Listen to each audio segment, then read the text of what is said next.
Joining us right now is Georgia Senator, Senate Budget Committee and Senate Banking Committee member David Perdue. And Senator, good to see you this morning. Thanks very much for being here. Good morning, Maria. You'll be traveling on Air Force One with the president tomorrow to Georgia to visit the CDC. Before we get to that visit and what you're expecting, are you expecting the Senate to pass this bill?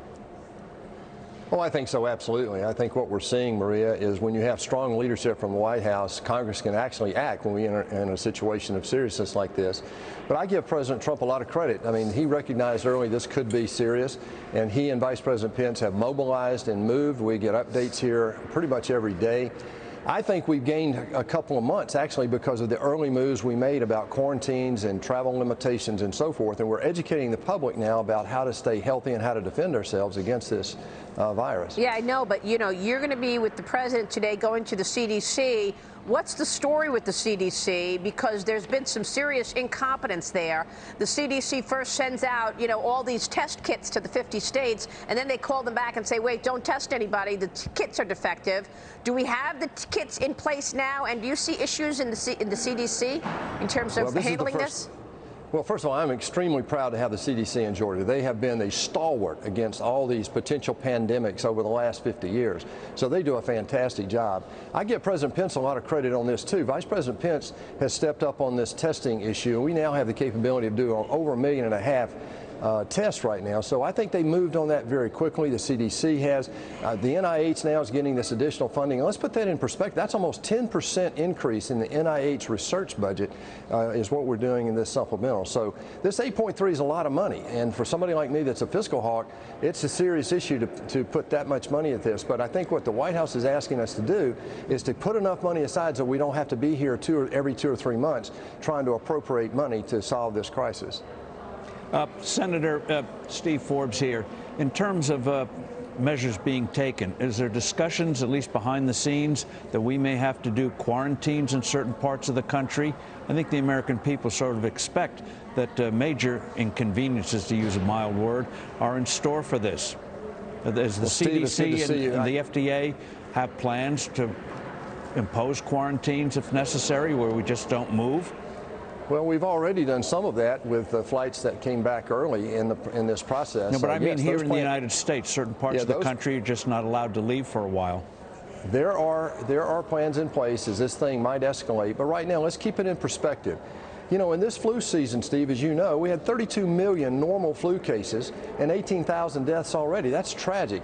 Here so far we only have 160 cases and 11 tragic deaths. So even with those numbers, the president, the vice president, and all the professionals here dealing with this is a bipartisan approach, by the way. Everybody is on notice that to make sure that we're ready for any result in this thing, including plans for quarantines or travel restrictions or whatever we have to do to contain this in the United States. Senator, it's Dagan McDowell. Do you think that this virus outbreak in the United States is a reason to make sure that in annual budgets that the CDC and the National Institutes of Health are funded better than at least was projected in the president's budget from early this year? And I know that's just a blueprint and a plan, but there were cuts to the CDC, were there not? Dagan, yes, but here's a bigger issue, and I appreciate you bringing that up. You've talked about that before, so have I. Go back to the disaster relief around the hurricanes in the southeast, the fires in California. What we need in our federal budget is a contingency plan, a contingency budget for these things. Most states have that. Most businesses have that. The federal government comes over here and we just go to borrow more money and spend it in these emergencies. We need to have a contingency plan to deal with these things. With regard to NIH, I absolutely think we need more funding there, but here's the issue. Cancer, diabetes, and Alzheimer's are the 3 most expensive diseases we have right now. We need to be focusing on those in a way that we haven't been in the past, and in a way that I think right now we can prepare for these unexpected emergencies like this by having a contingency plan. Senator, let me ask you this before you go. Does the government have any plans to use the military to set up temporary clinics and hospitals should they be needed, given the fact that there could be a shortage of beds? Well, we've had it historically. We've had the National Guard mobilized in issues similar to this. I think it's way too premature to talk about that right now. Let me just say this, that the professionals are advising the White House and the Congress about all the contingency operations that may be necessary. I think it's way too early to talk about that sort of thing, but I will say this to the American people. This is a serious issue around the world. We've got something like 95,000 cases, but over 90% of those cases are still isolated in China. Let's keep it in perspective.